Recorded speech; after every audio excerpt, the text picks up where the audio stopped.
BJP की इस पहली लिस्ट में, क्योंकि दो धमाके तो हमने पहले ही बता दिए, गौतम गंभीर और जयंत सिन्हा। सुकेश, बहुत धमाकों की उम्मीद मत करिए मानक। जो एक्सपेक्टेड लाइंस पे कुछ सीटें हैं, जाहिर तौर पे पहला नाम नरेंद्र मोदी का होगा, दूसरा नाम राजनाथ सिंह का है, तीसरा नाम अमित शाह का, चौथा नाम नितिन गडकरी का। ऐसे आपने कहा 100 से 120 हो सकता है, थोड़ा बहुत ज्यादा भी हो। ऐसे नामों की सूची है। मेरी जानकारी में 54 सीटों पे उत्तर प्रदेश में चर्चा हुई थी। कितने नाम की घोषणा करते हैं वो देखना बाकी है। वेस्टर्न यूपी में कुछ सीटों पे मामला फंसा हुआ था, कुछ और सीटें हैं वहां भी मामला फंसा हुआ था।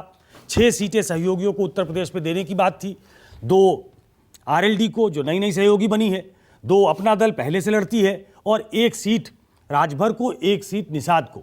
राजभर 2 सीटें मांगते रहे हैं, पब्लिकली तो वो 3 कहते हैं, लेकिन मेरी जानकारी ये है कि 1 सीट उनको दे दी गई है।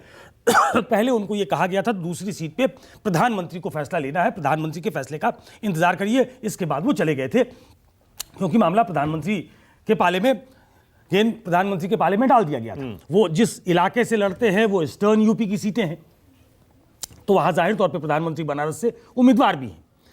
तो ये कुछ ऐसी सीट्स हैं उत्तर प्रदेश में और बाकी जगह जिसके नामों की घोषणा आज हो सकती है। ये फ्रंट फुट पे खेलने वाली बात है। हाँ।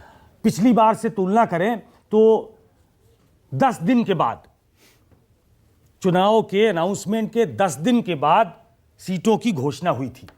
प्रधानमंत्री और बीजेपी फर्स्ट मूवर्स एडवांटेज जिसको कहते हैं, वो करना चाहते हैं कि बल्क में कुछ सीटें वो अनाउंस कर दें। ये बात आपकी सही है कि पहले ये योजना थी, पहले एक छोटी लिस्ट आनी थी जिसमें जितने प्रोमिनेंट कैंडिडेट हों उनका नाम आ जाए, जैसे प्रधानमंत्री का नाम आ जाए, रक्षा मंत्री का आ जाए, गृह मंत्री का आ जाए, ऐसे कुछ नाम जो प्रोमिनेंट फेस हैं उनके नाम आ जाएं, बाकी की घोषणा नहीं होगी। लेकिन अब चूंकि देर हो गई है इसलिए इनके नाम तो होंगे ही। उम्मीद की जा रही है कि कुछ ऐसी सीटें जहां डिफिकल्ट है लड़ना बीजेपी के लिए, जो बीजेपी नहीं जीतती रही है। और बीजेपी, मैं बार बार कहता हूं, ये नियो बीजेपी है, ये 24/7 इलेक्शन मशीनरी है, जहां और उससे फायदा भी है ना सुकेश, जहां डिफिकल्ट सीट्स हैं वहां पर 50-60 दिन का, 2 महीने का वक्त मिल जाएगा अगर पहले उम्मीदवारों के नाम घोषित कर दिए जाएं। एक साइकोलॉजिकल एडवांटेज आपके पास होता है कि हम चुनाव मैदान में उतर चुके हैं।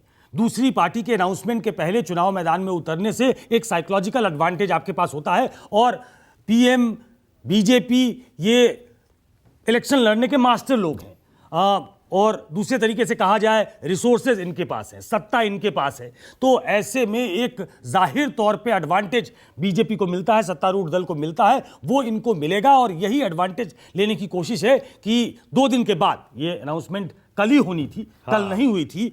आज कहा जा रहा था कि प्रधानमंत्री लौटेंगे और फिर चर्चा हुई कि 6 तारीख को एक दूसरी बैठक है, तो हो सकता है कि एक साथ ही नाम अनाउंस हो। लेकिन मुझे लगता है कि शायद नड्डा करेंगे ये प्रेस कॉन्फ्रेंस।